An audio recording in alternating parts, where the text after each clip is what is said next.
श्री रविशंकर प्रसाद जी।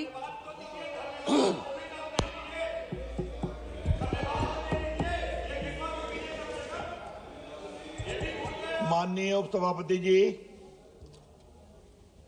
राष्ट्रपति जी के संसद के अभिभाषण पर माननीय सदस्य विदुड़ी जी ने जो धन्यवाद का प्रस्ताव प्रस्तुत किया है, मैं उसका समर्थन करता हूं। 75 वर्ष भारत के संविधान के हो गए और महामहिम राष्ट्रपति संसद के दोनों सदनों को संबोधित करते हैं। बजट सत्र है, बाकी है, नया सत्र है, तो बहुत ही स्थापित परंपरा है। उपसभापति जी, सदन को यह बताना जरूरी है कि राष्ट्रपति भारत के सर्वोच्च संवैधानिक पद पर बैठते हैं या बैठती हैं। वो सेना के कमांडर इन चीफ भी होते हैं और भारत के संविधान के आर्टिकल 79 के मुताबिक वो संसद के पार्ट भी होते हैं। ये मुझे बताना बहुत जरूरी है इस सदन में। There shall be a parliament for the union of which shall consist of the president and 2 houses to be known respectively as Council of States and House of the People, Lok Sabha और राज्यसभा। तो महामहिम राष्ट्रपति संसद के पार्ट है और हम सभी का नैतिक दायित्व है, संवैधानिक दायित्व है कि हम उनका सम्मान करें। महामहिम राष्ट्रपति जी द्रौपदी मुर्मू जी बहुत ही साधारण परिवार से आगे बढ़ी और अपनी मेहनत, शिक्षा, लगन और सेवा भाव से वो राज्यपाल बनी। और मैं कहना चाहूंगा, राज्यपाल से हटने के बाद वो अपने गांव चली गई। उनके परिवार में कई कष्ट हुआ। बेटियों को पढ़ाने के लिए उन्होंने स्कूल खोला और बाद में मुझे गर्व है भारत के प्रधानमंत्री पर कि एक वंचित आदिवासी समाज की एक योग्य नेत्री को भारत का राष्ट्रपति बनाया गया। और उस सभापति जी, मैं ये बात बहुत शालीनता से कहना चाहूंगा कि पिछले 2 वर्षों में जब से वो राष्ट्रपति हैं, उन्होंने अपनी गरिमा, अपनी शालीनता से राष्ट्रपति के पद को एक नई ऊंचाई दी है। ये मैं सदन में कहना चाहता हूं।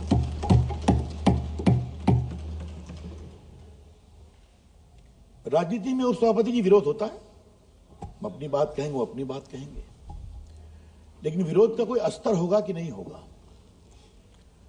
विरोध की कोई गरिमा होगी या नहीं होगी। और ये सवाल मैं बड़ी जिम्मेदारी से इस सदन में आज रखना चाहता हूं।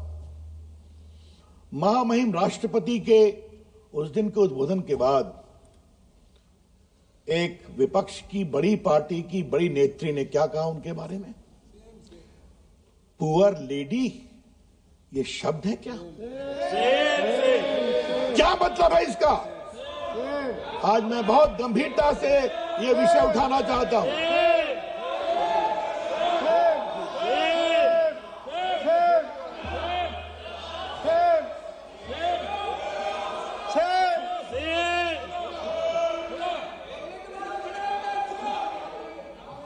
उपसभापति जी, मैंने माननीय सदस्य, आपको भी अवसर दिया जाएगा। प्लीज बैठिए, प्लीज बैठिए। आपका नाम नहीं लिया। हमने किसी का I am not yielding, kindly sit down, I am not yielding. उपसभापति जी, हमने किसी का नाम नहीं लिया, हमने किसी का नाम नहीं लिया। आप बैठिए प्लीज। माननीय सदस्य, आपको अवसर दिया जाएगा, आप अपनी बात रखिएगा। ये बात इसलिए मैं कहना चाहूंगा कि शायद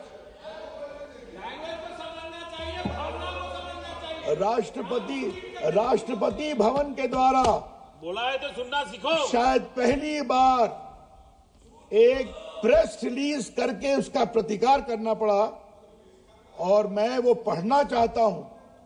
the president office believes it might be the case that these leaders have not acquainted themselves with the idiom and discourse in Indian language as Hindi and thus formed a wrong impression In any case, such comments are in poor taste, unfortunate and entirely avoidable.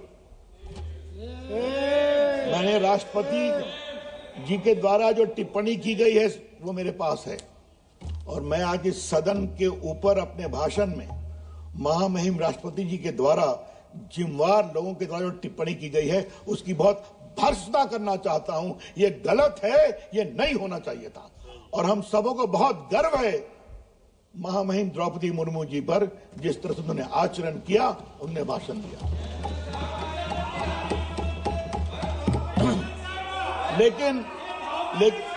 लेकिन उपसभापति जी, ये कोई नई बात नहीं है। आज जब विषय निकला है तो उसको रखना जरूरी है। ये कोई पहली बात हुआ है क्या? इस देश के विपक्ष का जो एक बड़ा परिवार है वो समझता है कि हमारा इंटाइटलमेंट है इस देश पर राज करना। याद करिए, आज मैं कुछ कहना चाहता हूं। देश के प्रथम राष्ट्रपति डॉक्टर राजेंद्र प्रसाद के साथ क्या क्या व्यवहार किया गया था वो डॉक्यूमेंटेड है, आज मैं डॉक्यूमेंट रखूंगा।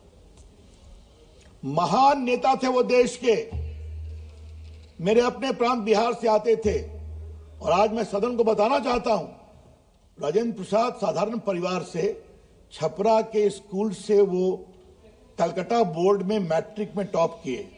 मतलब आज के बिहार, आज के झारखंड, आज के बंगाल, आज के बांग्लादेश, आज के उड़ीसा और आज के आसाम में वो नंबर टॉप करके गए थे। ये थे राजेंद्र प्रसाद। कलकत्ता यूनिवर्सिटी में भी LLB में टॉप, बी ऑनर्स में टॉप, बहुत बड़े वकील बने।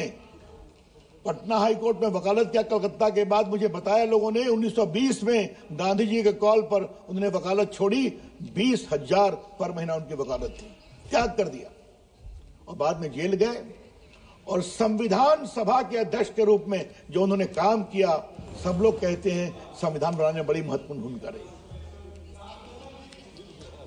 पंडित जवाहरलाल नेहरू कभी उनको राष्ट्रपति नहीं बनाना चाहते थे। यस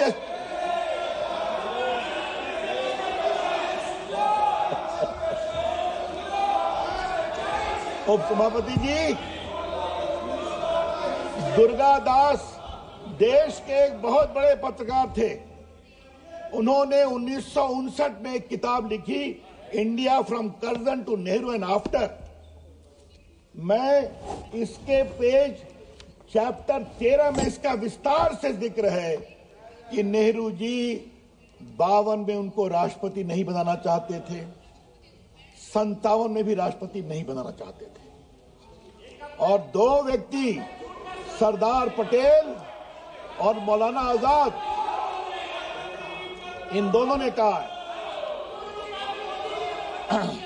बैठिए बैठिए सर, ये दुर्गादास जी देश के बड़े पत्रकार थे।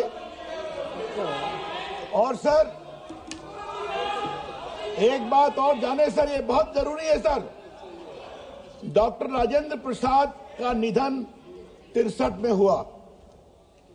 उस समय भारत के राष्ट्रपति राधाकृष्णन थे। उन्होंने कहा नेहरू जी से कि मैं पटना जाना चाहता हूं, उनके अंतिम संस्कार में आप भी चलिए। नेहरू जी ने कहा मैं राजस्थान जा रहा हूं फंड कलेक्शन करने के लिए, मैं नहीं जाऊंगा और आपको भी नहीं जाना चाहिए।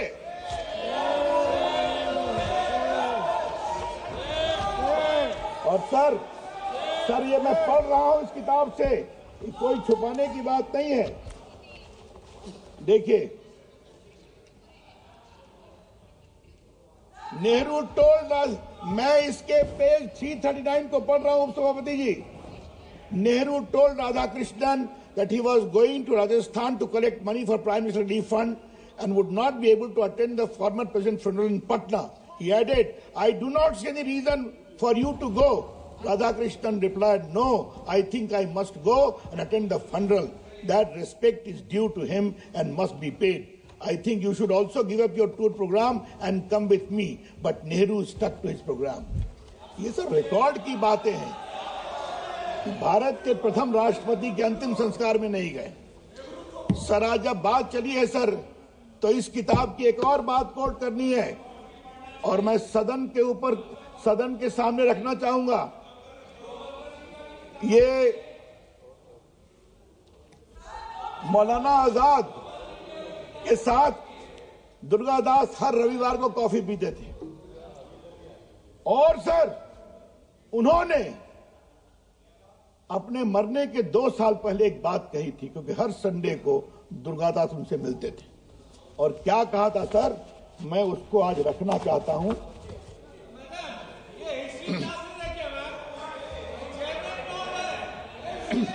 But Azad revised his opinion of Nehru in the last 2 years of his life.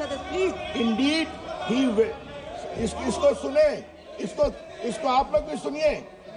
Indeed, he went to the extent of expressing regret for being unfair to Patel and asserting that he was sure that the country would have been better off if Sardar Vallabhbhai Patel had been the Prime Minister. What motivated this change? Toward the end of his life, Azad realized the best protection for Muslims was the goodwill of Hindus and a strong government. He told me he had come to the conclusion that Nehru policies has weakened the administration. ये सब 60 साल पहले की किताब में पढ़ रहा हूं।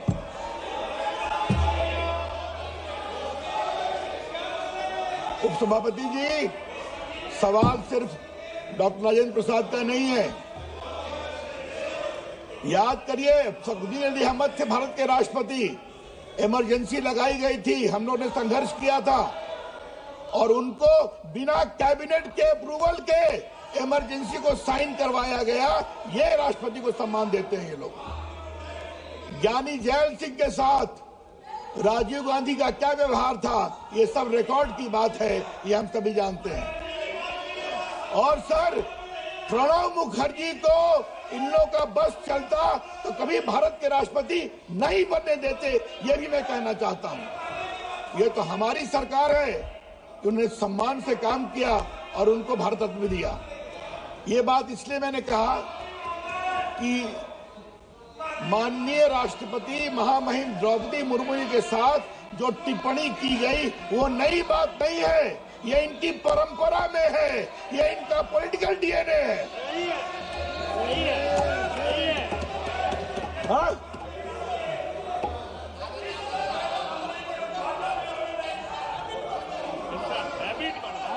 सर, माननीय मित्रों ने साफ कहा, they have got a chronic habit to insult the राष्ट्रपति of India. Let me tell you, ये उनकी परंपरा बन गई है और मैं बहुत जिम्मेदारी से बोल रहा हूं। इसलिए मैंने डॉक्टर राजेंद्र प्रसाद, राधा कृष्णन, फखरुद्दीन अली अहमद, जैल सिंह और प्रणब मुखर्जी और अब माननीय द्रौपदी मुर्मू जी, ये समझना बहुत जरूरी है। सर, एक दूसरी बात कहनी है। राष्ट्रपति जी ने अपने अभिभाषण में कहा है कि तीसरी बार जीतने पर सरकार के विकास की गति को एक नई ऊर्जा मिली है। वो पहली ही जीत पर परेशान थे 14 में, कैसे हम जीत गए। 19 में और परेशान हो गए, अब तीसरी बार जीत गए तो कहे कि साहब कमजोर हो गए। तो जनता ने जवाब दिया तो हरियाणा में कस के पिट गए। उसके बाद जनता को लगा नहीं, मोदी जी को और मजबूत करना है, तो महाराष्ट्र में और कस के पिट गए। अब 8 तारीख को दिल्ली की बारी है।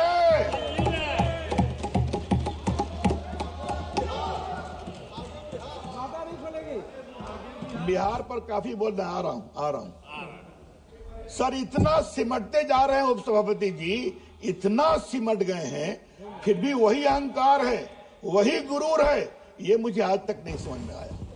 थोड़ा तो सम्मान करना सीखिए। और कल मैंने देखा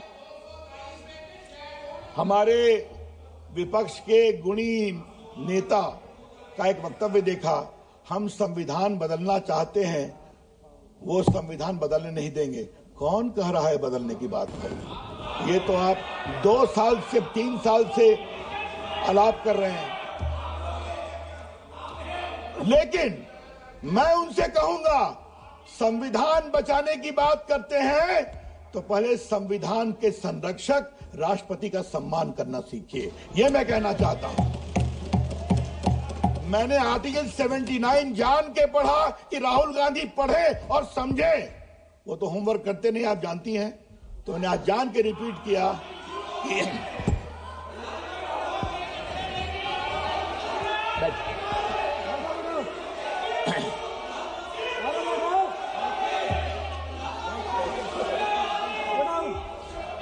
सभापति जी, तो एक नई ऊर्जा की बात माननीय राष्ट्रपति जी ने की है।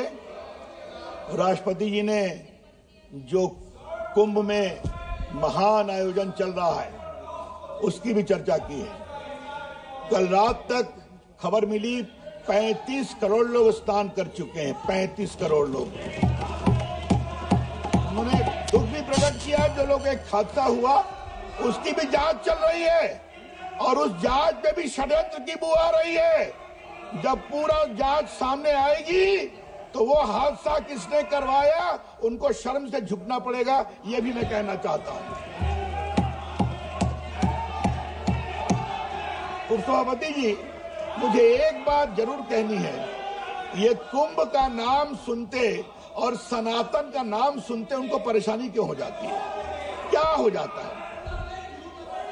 जिस तरह से और एक बात मैं इस सदन में साफ साफ करना चाहता हूं, सनातन का अपमान नहीं सहेगा हिंदुस्तान, ये आप जान लीजिए।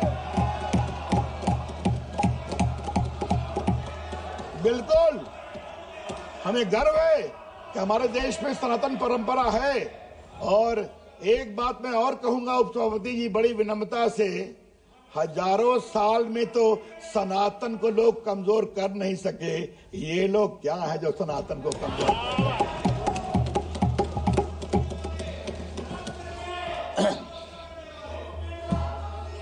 उपसभापति जी, नई ऊर्जा की बात की है।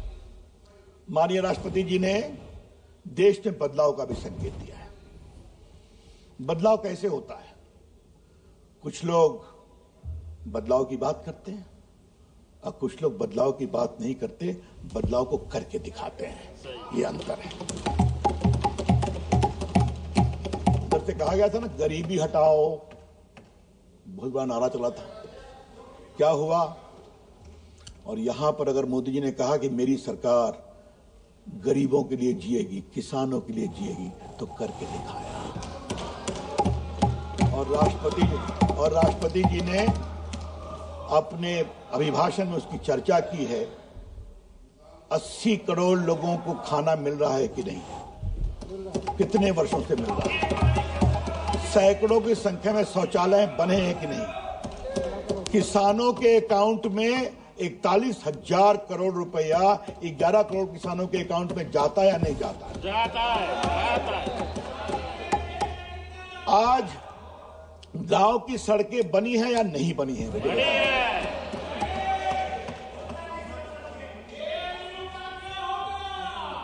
और ये सारा स्कूल हो या अस्पताल हो या आयुष्मान भारत हो या गरीबों की सेवा हो या लखपति दीदी हो या ड्रोन दीदी हो, ये भारत के बदलाव के जो नए कार्यक्रम हैं, ये बिना किसी घोटाले के चल रहे हैं, ईमानदारी से चल रहे हैं।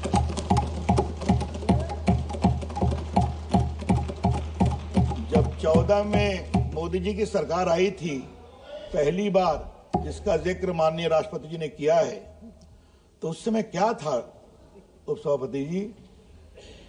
मैं उस समय उस हाउस में था।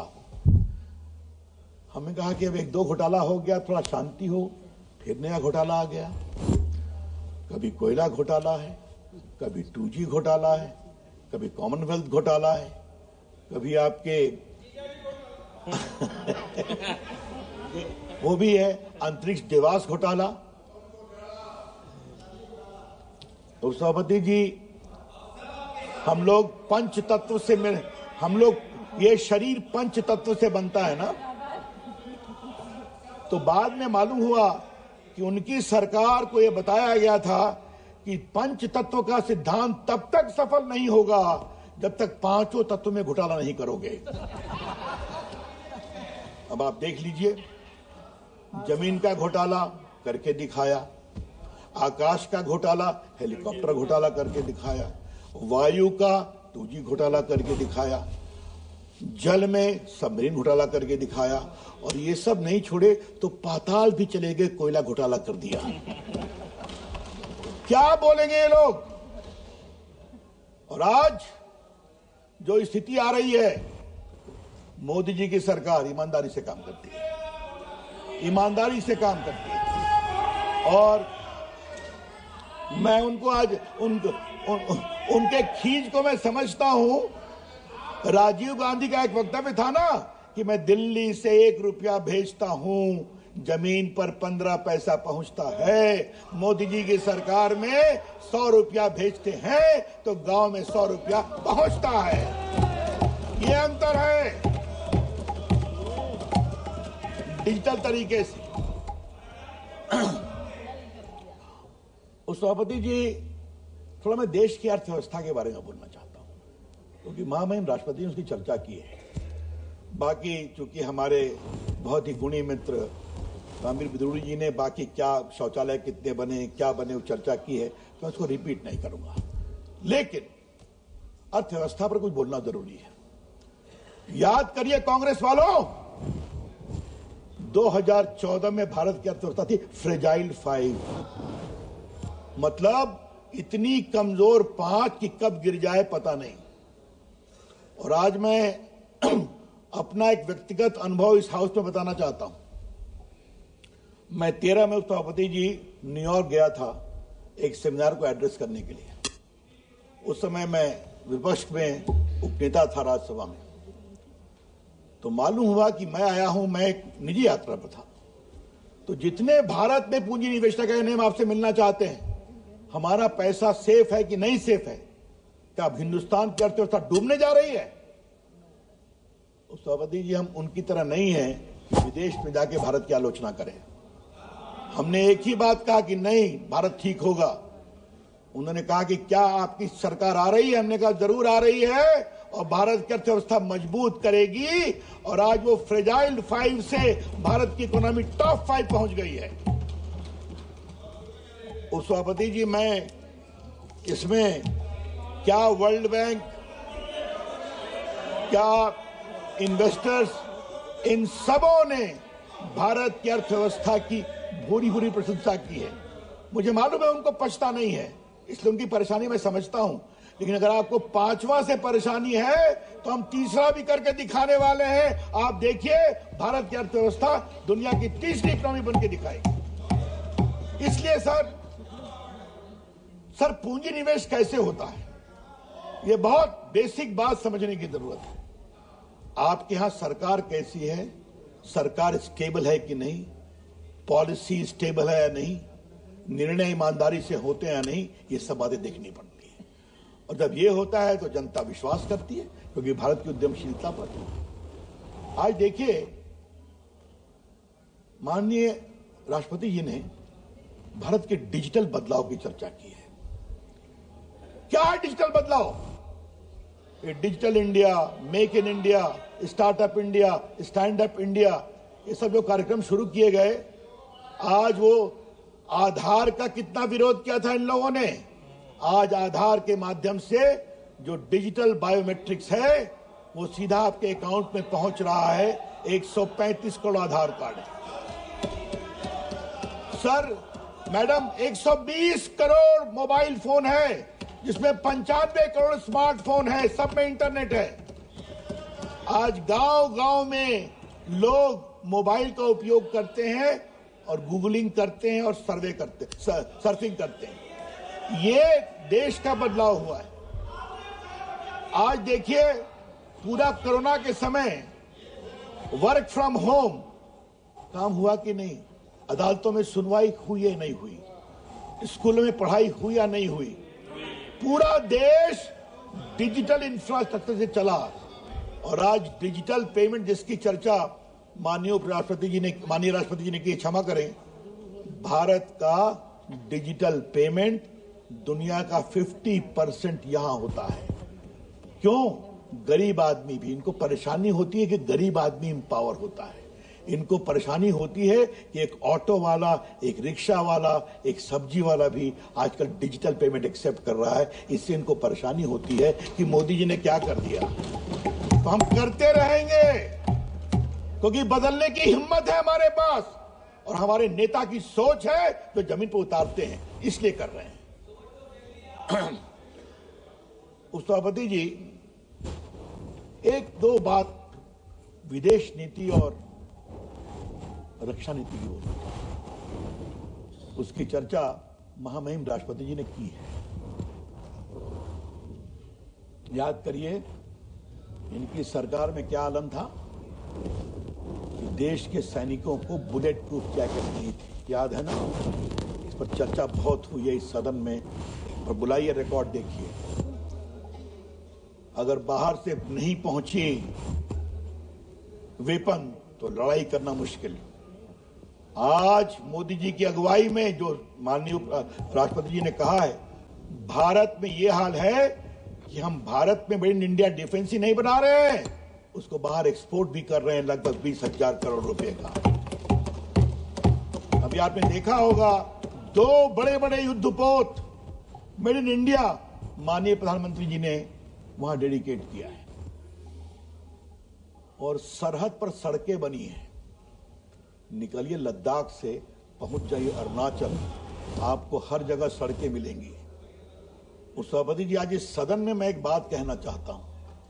क्या हाल था इनके पूर्व के डिफेंस मिनिस्टर का स्टेटमेंट ऑन रिकॉर्ड है कि हम सरहद पर सड़कें नहीं बनाएंगे क्योंकि हमको चीन को इरिटेट नहीं करना है। रिकॉर्ड पर है।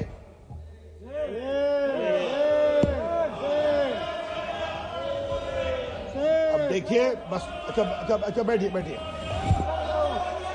मैंने नाम नहीं लिया, मैं रिकॉर्ड पर रख दूंगा अगर कहेंगे। बैठिए अब आप, चलिए।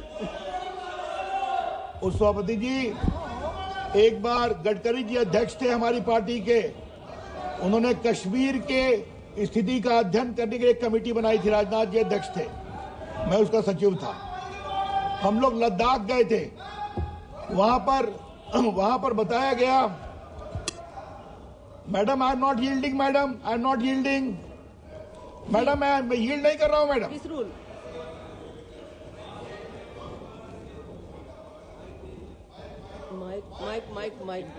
माइक मैडम मैंने यील्ड नहीं किया।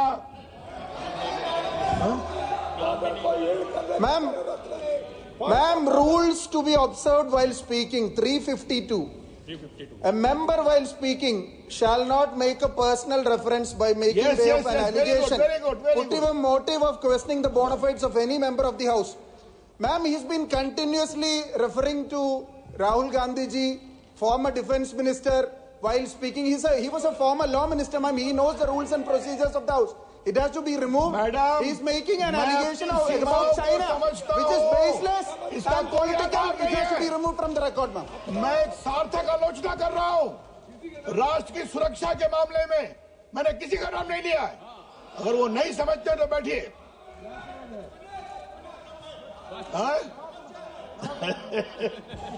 उस सभापति जी, तो हम लोग गए थे लद्दाख, तो वहां मालूम हुआ कि वहां पर मुखिया लोगों ने कहा कि हमारी ग्रामीण सड़कें नहीं बनती हैं। क्यों नहीं बनती हैं? कहा उधर से विरोध होता है। का मतलब? तो राम रुक जाता है। हमने सेना के लोगों से बात किया, कहा दिल्ली से आदेश है कि चीन को इरिटेट नहीं करना है। यहां पर आकर के मैंने सवाल किया था, मैं राज्यसभा में था,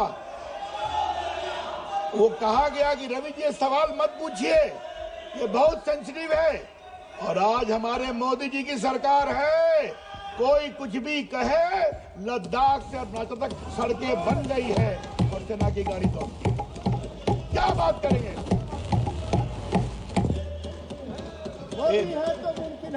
एक पिटाई किया उरी में और फिर दूसरी पिटाई किया। और किसी की अब हिम्मत है क्या? कोई मुंबई और दिल्ली के हमलों का कोई हिम्मत कर सकता है क्या? हम शांति में, हम पुलवामा में अटैक हुआ तो पिटाई भी करके ठंडा कर दिया। ये हिम्मत है हमारी।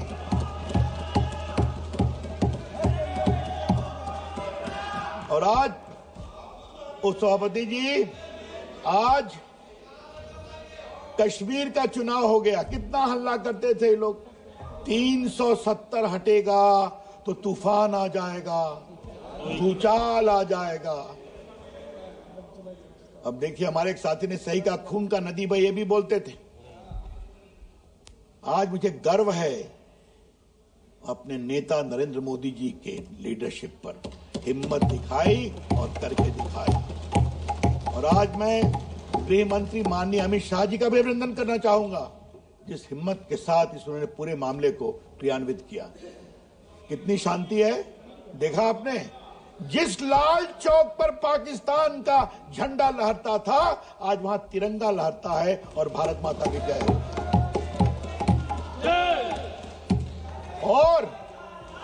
और अगर कोई पाकिस्तान की शाह पर घुस गया तो उसकी जिंदगी 2 दिन की होती है, उसमें उसका सफाया हो जाता है।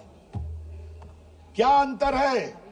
अंतर यही है कि हमारे प्रधानमंत्री ने एक बात साफ कही है, पहली गोली तुम नहीं चलाओगे, लेकिन उधर से गोली चली तो तुम गिनती नहीं करोगे जब तक ठंडा नहीं कर दो। ये फ्रीडम दिया। जब देश के नेता देश की सेना के साथ इस बहादुरी से खड़े होते हैं तो देश के जवानों का नई हिम्मत आती है। उस सभापति जी, आज मैं बहुत गर्व से बोलता हूं, जब मैं देखता हूं राजपथ पर हमारे देश की बेटियों को कमांड करते हुए, जब मैं देखता हूं देश की बेटियां पायलट आजकल फाइटर प्लेन उड़ाती हैं राफेल के साथ, तो देश में एक नया उत्साह बनता है।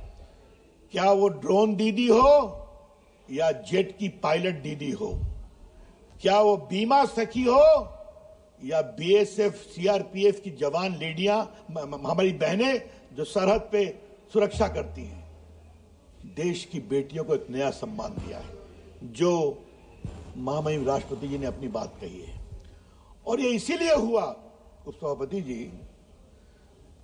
कि हम जब कहते हैं ना सबका साथ, सबका विकास, सबका प्रयास, तो इस देश की बेटियां भी उसमें आती हैं। और मोदी जी ने कहा देश की बेटियों का विकास बहुत जरूरी है। और सर, यही सोच थी कि एक वंचित समाज की अपनी नेत्री द्रौपदी मुर्मू जी को भारत का राष्ट्रपति बनाया गया। ये भी उसी सोच का परिणाम है। चलो, क्या बात करेंगे हम लोगों से? देश का बदलाव कैसे होता है, ये हमने करके दिखाया है। क्या अर्थशास्त्र, क्या आपके सुरक्षा, क्या एम्पावरमेंट, क्या महिलाओं का एम्पावरमेंट, सभी क्षेत्रों में आप देखिए, क्या डिजिटल, सभी क्षेत्रों में इसे कहते हैं बदलाव। किसानों किसानी की बात तो बहुत की गई है, मैं उसको दोहराऊंगा नहीं, लेकिन किसानों के बारे में हम लोग की सोच क्या है?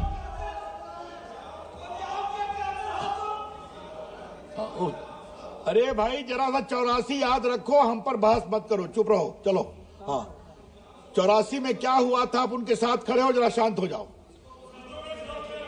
उपसभापति जी, मैं आपसे एक बात तो कहना चाहूंगा, और ये बात बहुत ही महत्वपूर्ण है बताना, कि सबकी चिंता की गई कि नहीं। और आज मैं इस सदन में बहुत जिम्मेवारी के साथ एक बात कहना चाहता हूं।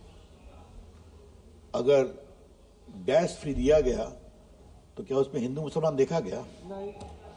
अगर ग्रामीण सड़कें बनी तो क्या यह कहा गया कि यहां पर अल्पसंख्यक का परिवार रहता है, यहां से सड़क को साइड कर दो? ऐसा कहा गया क्या? नेशनल हाईवे बना तो क्या कुछ लोगों को छोड़ दिया गया? कभी नहीं।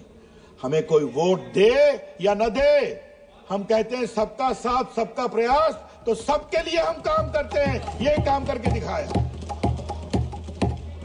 और उपसभापति जी, यूपी बिहार की बात कहने की जरूरत नहीं है। मैं बिहार से आता हूं, अभी चर्चा करने जा रहा हूं। वहां पर क्या हुआ? मुख्यमंत्री कहते थे यहां सड़क मत ले जाओ, हमको वोट नहीं दिया। ये सच्चाई है कि नहीं? यूपी में सच्चाई है कि नहीं? तो ये हमारे मोदी जी की सोच है। और हम लोग को ईमानदारी से कहा कि सबको एक निगाह से देखो। उस सभापति जी, मैं बिहार से आता हूं। अब मखाना बोर्ड बिहार में बना है तो बड़ी हाय तबाह मची हुई है। हमारे गोपाल जी ठाकुर कहाँ हैं? है ना, मैंने उस क्षेत्र में बहुत काम किया है। गोपाल जी हैं, अशोक यादव हैं, बहुत घूमे हैं। मखाना कौन उगाता है? जो सबसे दलित होते हैं ना, वो मखाना उगाते हैं। और मखाना की संभावना बहुत थी, हम लोग की भी आग्रह थी, वहां के सांसदों ने कहा। लेकिन पूछ क्या रहे, मखाना बोर्ड बिहार में क्यों बन रहा है?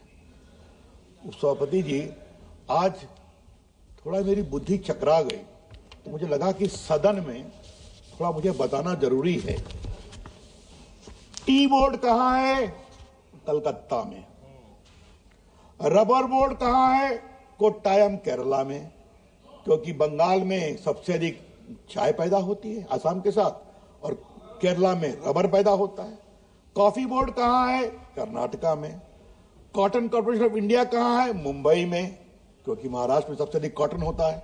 टोबैको बोर्ड कहां है? गुंटूर में, आंध्र प्रदेश में। और स्पाइस बोर्ड ऑफ इंडिया कहां है? कोचीन, केरला में। तो क्या केरला में मखाना होता है? क्या मतलब है इसका? अरे मखाना बिहार में होता है तो मखाना बोर्ड तो बिहार में ही खुलेगा ना।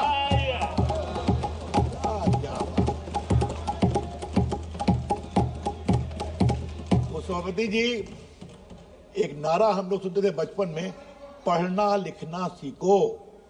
तो मैं आज कहूंगा, कांग्रेस के मेरे मित्रों, होमवर्क करना सीखो, पढ़ना लिखना सीखो।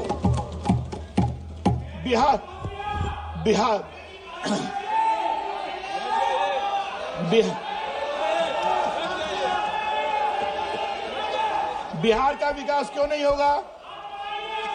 बिहार का विकास क्यों नहीं होगा? बिहार इस देश का है ना। अब कह रहे हैं कि खाली दिल्ली के चुनाव और बिहार के चुनाव के लिए बजट आया, तो भाई आप वन नेशन वन इलेक्शन की बात मान जाइए ना। जो मोदी जी कह रहे हैं, एक देश एक चुनाव, तो सारी परेशानी खत्म हो जाएगी। लेकिन उस सभापति जी, क्या मिडिल क्लास के लोग सिर्फ दिल्ली में रहते हैं? बिहार में नहीं है क्या? मुंबई में नहीं है? गुजरात में नहीं है? कलकत्ता में नहीं है? चेन्नई में नहीं है? केरला में नहीं है? ये कौन सी सोच है कि मिडिल क्लास को जो मिडिल क्लास को दिया गया है वो खाली दिया गया है यहाँ के लिए? ये बहुत सोच गलत है। जहां तक सर बात है बिहार की, सर बिहार के बारे में आज मैं एक बात कहना चाहूंगा।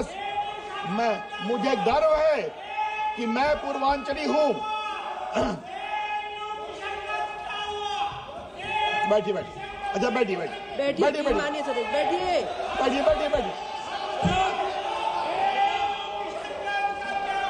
सभापति जी,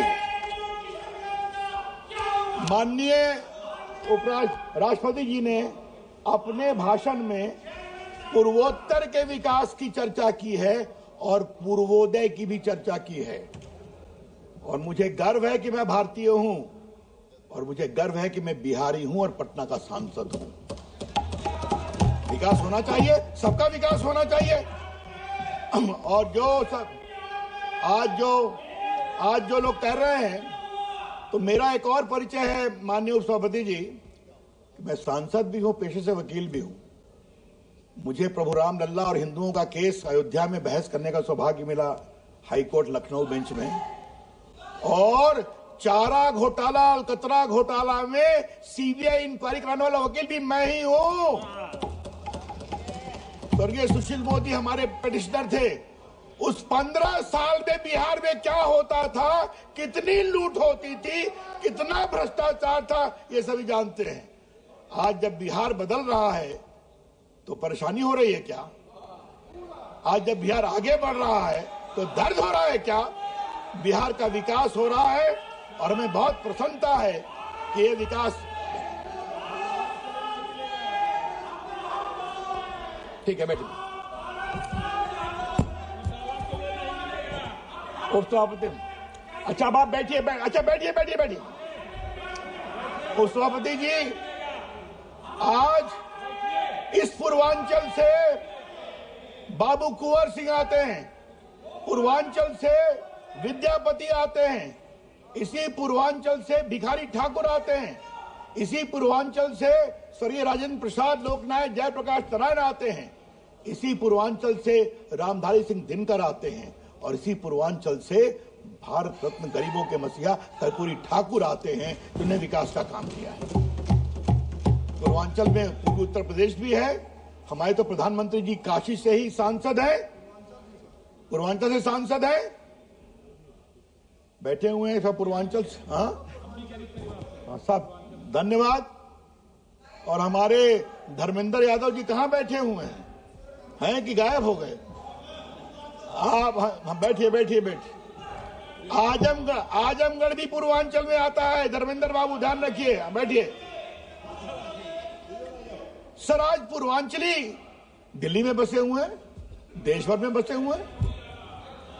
आज तो मैं सर आज इस सदन में एक बात कहना चाहूंगा, मुझे आप 5 मिनट समय दीजिए। ये पूर्वांचली, पूर्वी उत्तर प्रदेश और बिहार के लोग मॉरिशस, ट्रिनिडाद टोबैगो, फिजी कहां नहीं गए अंग्रेजों के द्वारा 150 वर्ष पहले गुलाम बनाकर। और वहां पर सर गिरमिटिया घाट है, तो गिरमिटिया घाट है तो मैंने जानने की कोशिश की क्यों गिरमिटिया है, तो बताया गया कि उनको गिरमिट घाट में लेकर आते थे।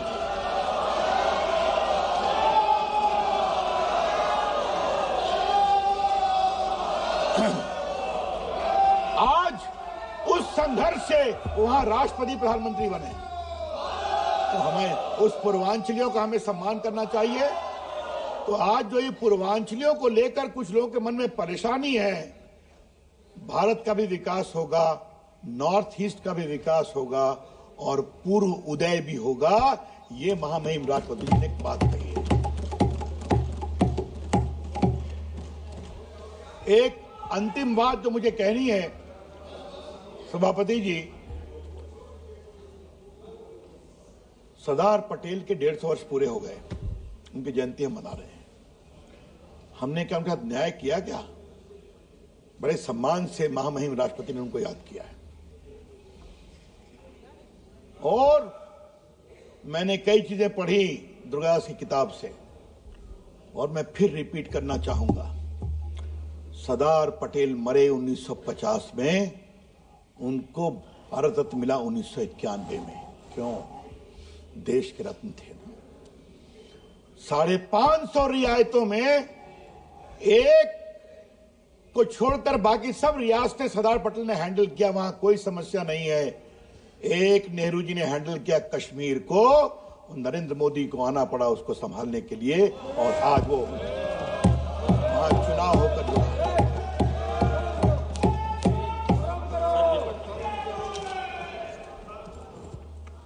आज सरदार पटेल के साथ यह अन्याय क्यों? आज मैं उनके 150वीं जयंती पर यह बात उठाना चाहूंगा।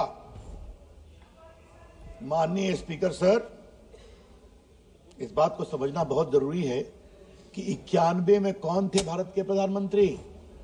नरसिम्हा राव। अगर 91 में परिवार के लोग प्रधानमंत्री होते तो फिर भी यह काम नहीं होता, ये काम अटल बिहारी वाजपेयी को ही करना पड़ता। मौलाना आजाद मरे 1959 में, एक महान देशभक्त, उनको आपने नहीं दिया भारत रत्न। क्यों नहीं दिया? आपने बीच में बहुतों को दिया, चलिए हमें कोई आपत्ति नहीं है, लेकिन सरदार पटेल को क्यों नहीं? मौलाना आजाद को क्यों नहीं? मौलाना आजाद को मिला भारत रत्न 1992 में, 1959 में मरे इतने दिनों के बाद। यह है इनकी सोच। तो अटल जी की बात आती है, छोटे सोच से कोई बड़ा नहीं हो सकता। लेकिन क्यों आलोचना सरदार पटेल की, क्यों आलोचना मौलाना आजाद की? क्योंकि दोनों नेहरू जी से सवाल पूछते थे। मैंने डॉक्यूमेंट से उनको दिखाया है। आज जब आजाद भारत 75 इयर्स हो गया है, तो हमें लगता है कि हमें इन सवालों को ईमानदारी से देखना पड़ेगा, इन सवालों को ईमानदारी से समझना पड़ेगा। माननीय राष्ट्रपति जी ने स्पीकर सर, एक और बात की है, और वो क्या है कि उन्होंने सांस्कृतिक चेतना के पुनर्जागरण की बात की है, और ये बहुत ही महत्वपूर्ण विषय है जिसको मैं लेना चाहता हूं। डॉक्टर श्यामा प्रसाद मुखर्जी की 125वीं जयंती मनाएंगे। आज डॉक्टर श्यामा प्रसाद मुखर्जी के बारे में इस सदन में कुछ कहने की इच्छा है स्पीकर सर। बहुत से मित्रों को मालूम होगा, आपको भी मालूम होगा, डॉक्टर श्यामा प्रसाद मुखर्जी बैरिस्टर थे। 33 साल की उम्र में वो कलकत्ता यूनिवर्सिटी के वाइस चांसलर बने, और उनके पिताजी sir Ashutosh Mukherjee Calcutta high court के बहुत प्रामाणिक जज थे। जब उन्होंने राष्ट्रवाद के नाम पर इस्तीफा दिया और जनसंघ के पहले अध्यक्ष बने, तो गए कश्मीर कि मैं बिना परमिट के कश्मीर जाऊंगा, और उनके एक सेक्रेटरी थे 25 साल के, उनका नाम था अटल बिहारी वाजपेयी। और वो जब माधोपुर की चौकी से घुसे, उन्होंने कहा अटल बिहारी जाओ देश को बताओ मैं कश्मीर में बिना परमिट के घुस गया। एक हम लोग बचपन से एक बात कहते हैं माननीय स्पीकर सर, जहां हुए बलिदान मुखर्जी वो कश्मीर हमारा है। एक देश में दो निशान, दो विधान, दो प्रधान नहीं चलेंगे, नहीं चलेंगे। और आज जब कश्मीर में तिरंगा लहरा रहा है कस करके, तो लगता है कि श्यामा प्रसाद मुखर्जी का सपना सही हुआ। अध्यक्ष जी, राजेंद्र बाबू 370 के पक्ष में नहीं थे, और सरदार पटेल भी नहीं थे। सरदार पटेल के सेक्रेटरी थे वी शंकर आईसीएस। उन्होंने किताब लिखी है, और उस किताब में जब सरदार पटेल लौट करके आए तो पूछा कि आपने क्यों मान लिया। कहा देखो नेहरू जी मुझसे बात करके अमेरिका चले गए, सरदार पटेल इसको देख लीजिएगा। अब गोपाल स्वामी अयंगर ने इसको मूव किया, सारे कांग्रेसी खिलाफ में थे। सुनिए आप, ये क्यों कर रहे हैं हम? हैदराबाद को नहीं दिया, जूनागढ़ को नहीं दिया, क्यों दे रहे हैं कश्मीर को? सरदार पटेल ने सबको समझाया, तो बाद में उनके सेक्रेटरी ने कहा कि सर ये ठीक हुआ, तो उनका जवाब था गलत तो हुआ है। जिस दिन इस देश में एक बहादुर प्रधानमंत्री आएगा, इसको खत्म कर देगा। ये उनके सेक्रेटरी, मैं कोट कर रहा हूं, वी शंकर आईसीएस, जो उनके थे प्राइवेट सेक्रेटरी, उन्होंने अपनी किताब में लिखा है। क्या बात करते हैं आप लोग।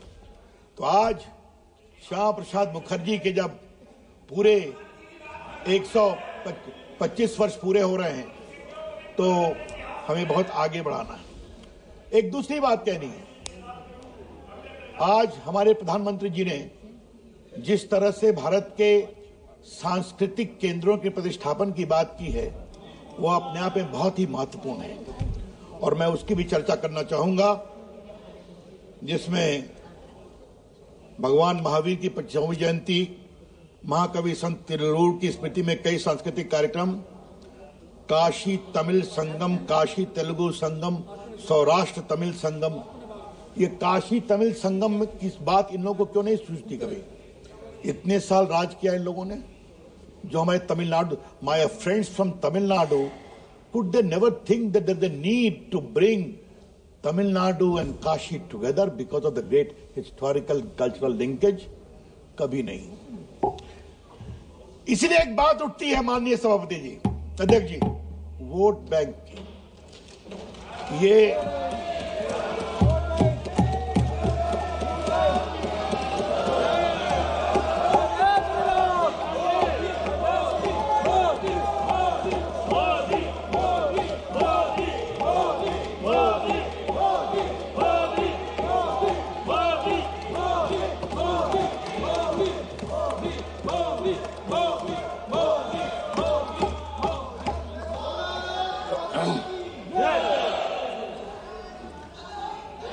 स्पीकर सर, ये वोट बैंक की पॉलिटिक्स कब तक चलेगी? 3 तलाक तो वोट बैंक, वक्फ की बात तो वोट बैंक, हार गए, सिमटते जा रहे हैं, फिर भी वोट बैंक। और मैं तो कांग्रेस के लोगों से एक बात कहना चाहूंगा, बिहार से मैं आता हूं। 90 में स्वर्गीय मुलायम सिंह के पीछे चली कांग्रेस यूपी में और लालू प्रसाद पे चली बिहार में। आज कितने साल हो गए सर? 25 और 10 35 साल। 35 साल में वो कहां पहुंच गए और आप कहां से कहां पहुंच गए? कभी सोचते हैं कि वोट बैंक पर विचार करना चाहिए? और विपक्ष के नेता बैठे हुए हैं, आप कहां पहुंच गए और हम कहां पहुंच गए, ये भी देखिए। ये देश कैसे बदल रहा है, इसको समझिए। और ये देश अब राष्ट्रवाद पे चलेगा। ये देश अब सांस्कृतिक राष्ट्रवाद की अवधारणा से प्रेरित होकर चलेगा। ये देश राष्ट्रीय सुरक्षा को मजबूत करके चलेगा। ये देश भारत को दुनिया की एक बड़ी ताकत बनाना चाहता है और बनकर रहेगा। सर उनको एक बात समझ में नहीं आती है, दुनिया कैसे बदल रही है। जितने भी गल्फ कंट्री के लोग हैं, सबों ने अपने देश का सर्वोच्चतम अवार्ड भारत रत्न का हमारे प्रधानमंत्री को दिया है, प्रेम से दिया है, उनके काम के कारण दिया है। फिर भी क्या संकेत है सर? वो एक गाना है ना, मुझे याद आता है, समझने वाले समझ गए हैं, ना समझे वो नारी है। कब समझेंगे? ये वोट बैंक के कीचड़ की दलदल में फंसी हुई हिंदुस्तान की राजनीति को बदलना जरूरी है। देशभक्तों की बिना विभेद के, बिना किसी डिस्क्रिमिनेशन के। और अभी देखें, हमारे प्रधानमंत्री ने हिम्मत दिखाई है वक्फ बोर्ड का। सर आपको बताऊं, मैं वक्फ बोर्ड की एक कहानी खत्म करके अपना भाषण समाप्त करूंगा। ये वक्फ की संपत्ति का क्या अत्याचार होता है। हमारे पटना कॉन्स्टिट्यूंसी के शहर में सर एक क्षेत्र बड़ा 2 एकड़ का प्लॉट है सर वहां अर्घ होता है छठ पर सर। उसके बदले में कब्रिस्तान की जमीन अंग्रेजों ने 1920 में दे दी। 20 में वहां कब्रिस्तान है, फिर भी दावा क्या है? ये तो वक्फ है सर। और सर हाई कोर्ट में गया तो सरकार ने कहा ये वक्फ की जमीन नहीं है। तो फिर ट्राइब्यूनल ने बिना किसी नोटिस के डिक्लेयर कर दिया है वक्फ की जमीन है। लड़ाई चल रही है। अरे भैया, वक्फ एक बहुत पावन चीज है। ईमानदारी से जो देते हैं अपनी संपत्ति को, वो अल्लाह के नाम पर उसका सदुपयोग करिए, दुरुपयोग मत करिए। और दुरुपयोग होगा तो वक्फ का कानून आएगा, जो आ रहा है ईमानदारी से, ये समझिए।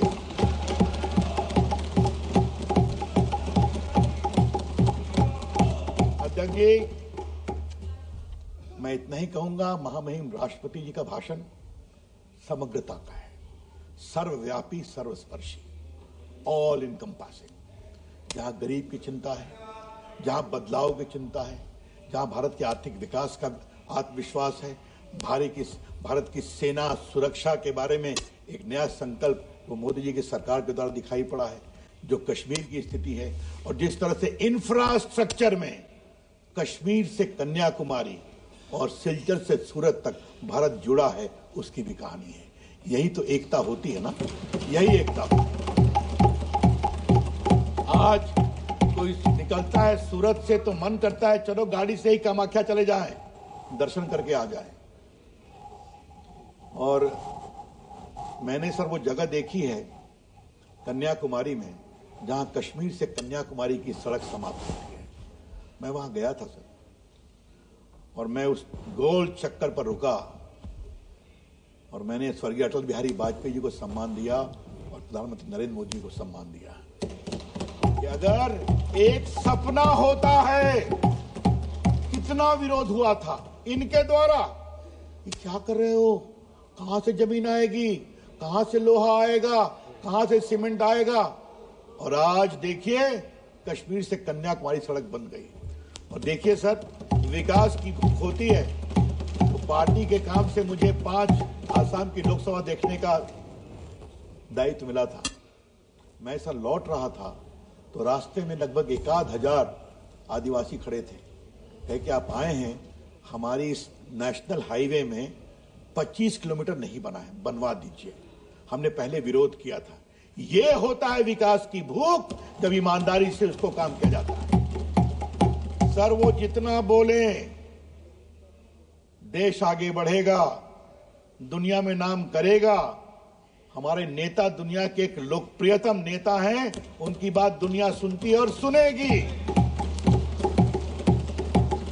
थोड़ा बहुत आप भी सुनना सीख जाइए तो अच्छा रहेगा, आपका भी कल्याण होगा। लेकिन एक बात मैं कहूंगा सर, जितना भी विरोध करें, देश अब सकारात्मक सोच, रचनात्मक सोच, भारतीय संस्कार, भारतीय प्रेरणा, भारतीय संस्कृति के साथ चल पड़ा है और रुकने वाला नहीं है। इस पूरे राष्ट्रपति जी के अभिभाषण में उसका बहुत बड़ा जिक्र है सर। आपने मुझे समय दिया सर, इसके लिए मैं कृतज्ञ हूं और अपने इन्हीं शब्दों के साथ मैं महामहिम राष्ट्रपति जी को बहुत सम्मान के साथ साधुवाद देता हूं, उन्हें संबोधित किया। बहुत बहुत धन्यवाद, अभिनंदन। माननीय सदस्यगण, महामहिम राष्ट्रपति के अभिभाषण पर जिन माननीय सदस्यों के संशोधन परिचालित किए गए हैं, यदि वे अपने संशोधनों को प्रस्तुत करने के इच्छुक हैं तो 15 मिनट के भीतर सभा पटल पर अपनी पर्चियां भेज सकते हैं, जिनमें उन संशोधनों की क्रम संख्या दर्शाई गई हो जिन्हें वो प्रस्तुत करना चाहते हैं। केवल उन संशोधनों को ही प्रस्तुत किया समझा जाएगा जिसके संबंध में पर्चियां बताए गए समय के भीतर सभा पटल पर प्राप्त होगी। इस प्रकार प्रस्तुत किए गए संशोधनों की क्रम संख्या को दर्शाने वाली सूची कुछ समय पश्चात सूचना पट पर लगा दी जाएगी। सदस्य यदि सूची में कोई